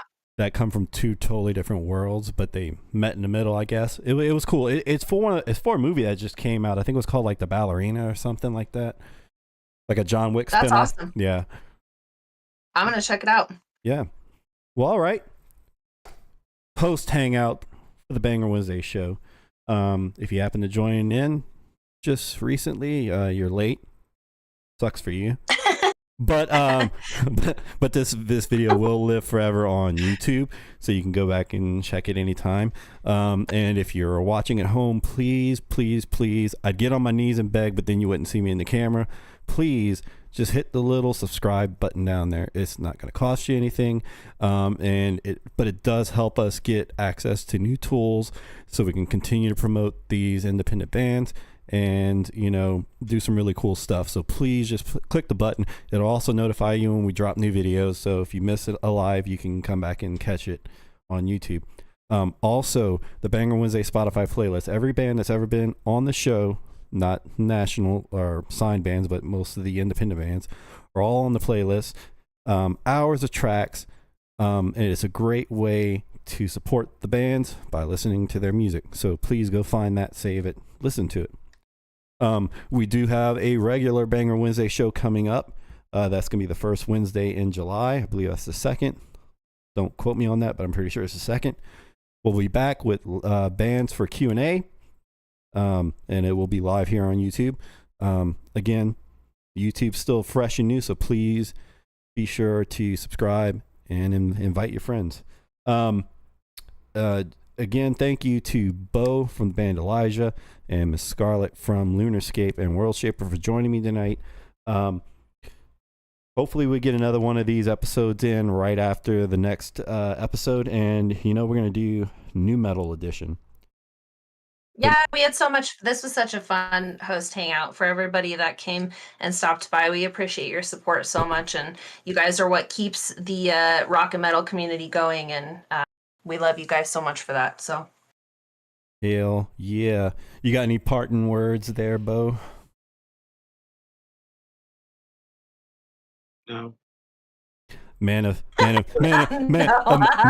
of few words, but what he says is important when he does say it. I love you guys. It's always fun just getting to hang out. Even, when it's just us. It's a different kind of feel. It's a fun night when we just get to listen to bands that we can potentially talk a little smack about if we don't like the songs too. Yeah, we don't have to be totally nice on this show on this particular one. you're right. So that's always kind of a fun element, and it's neat. Mhm. Like a night like tonight where all the songs were just fun. But it is cool when we get one that we're like, you know what, Lacuna Coil, you bummed me out. The band that shall not be named. we had to bring it up, didn't we? Yeah. I'm just saying. Sometimes when like your favorite bands put out a stinker, it's fun to have your friends support you. It to talk is. a little smack about it, right? It's true. Sometimes stinkers get put out. It's just part of it. Yep. Sometimes Febreze can't help it either. Sometimes we have the contractually obligated song, and people need called out on it. That's true. It's true. And sometimes people tell us that they learned how to scream when they were taking a shit on this show, and that really happens. Yeah, scroll down in YouTube. That short's down there somewhere. It happened. It happened. It happened here at Banger Wednesday. Yeah, it was documented. We have proof. Yep. All right. That's probably going to be like our top reel, right? Honestly, Ghidorah, if you're still here, you're actually the number one short on YouTube, FYI. Woo! Ghidorah! Yeah. The ancient Hell alien, yeah. They loved it. clip was actually our biggest short so far. So congratulations. I love that. Yep. Congratulations, you handsome devils, you. Mhm. You guys did it. Yep. But yeah. Again, host hangout night. We got to do some really cool stuff. It's a little bit more relaxed. We didn't, it's a lot less orchestration and trying to get bands lined up. That's a headache, and you're kind of focused on keeping the flow, keeping the bands in line. And nights like tonight, we can just chill out and talk freely, and no real scheduled plan of attack. Whatever happens. If he dies, he dies. Yep. If he's not wearing pants, he's not wearing pants. Yep. But hopefully everybody's wearing pants. Yep. Please. Tonight. We didn't have the pre-show meeting. Yeah, I know. May have forgotten a note. Yeah, technically I didn't put out the disclaimer, so Oh. all bets off. All bets off. It's fine. Yeah. Why do you think my camera stays panned up here? My eyes are up here. Yeah. This is a fun one, guys. I appreciate it. Yep. Good way to break up the work week for us losers that have to go to work during the day. I'll be back in a crawl space pulling ductwork around tomorrow. So Oh. yeah. Oh yeah. Keep it. I don't want it. I'm gonna be beat up this weekend, but someone's got to do it, and they pay us a lot of money to do stupid things sometimes. So That they do. I feel that. why would you do that? We are broke. Yeah. We want guitars. Yeah. We need to fund our music. Right. Yeah. Yeah. We need Yep. to invest in the thing that's not giving us an ROI. Yeah, Yeah. exactly. Yeah. Invest in it pretty hard too. Yeah. Investing in It's not stuff even a with no tax return on write-off. investment. Nope. You gotta put the money out to actually like make it an LLC and do everything to like make some of it a tax write-off at the end of the year, right? Like Mhm. Yep. we're getting hosed. You're right. You're right. All right. So, that's it. Another great night with great music, great people, great vibes. Again, we are going to be back live. I think it's July 2nd, first Wednesday of July, whatever date that is. We'll knock that out ahead of 4th of July. We'll do that new metal edition host hangout thereafter. So again, thanks everyone that dropped in to hang out with us, and hope you enjoyed the show. As always, I'm gonna kick you guys to the outro room. We'll play a track from the Banger Wednesday Spotify playlist. Go save it, and we'll call it a night, and we'll see you on the next episode. So here we go. Hang on to your butts. I'm gonna throw you to the outro screen that I worked really hard on. It's got a lot of smoke and shit. And we're gonna pick a track, and this looks like a great one to pick. So here we go. Final track of the night. See you guys soon. Here we go.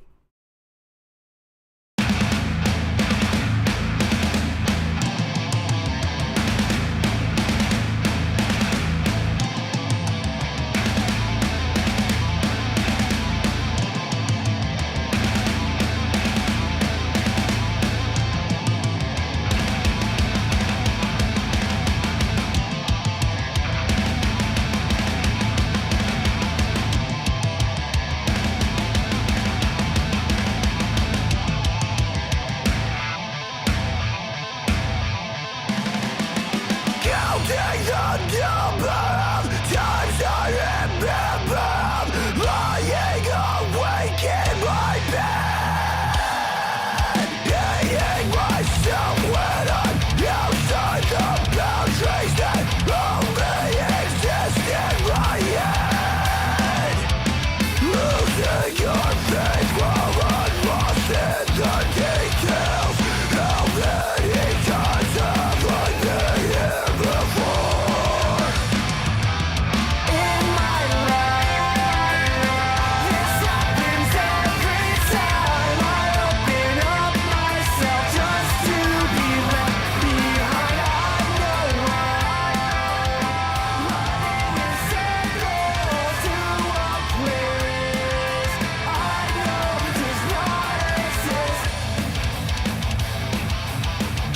You're in my right. Breaking the cycle that ruins my life by starving the monster that I keep inside.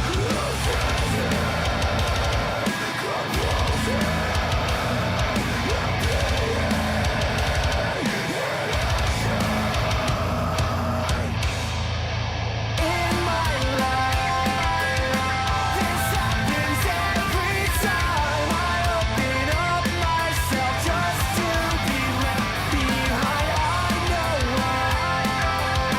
running is central to a place I know does not exist.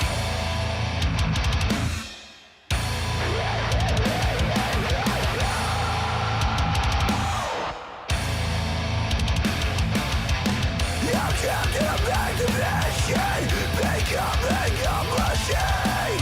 I'm slave to my pride directed, I'm broken on a chain. This balance is broken.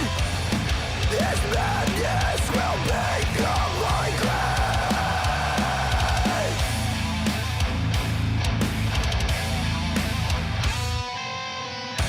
And you'll follow the dirt on me.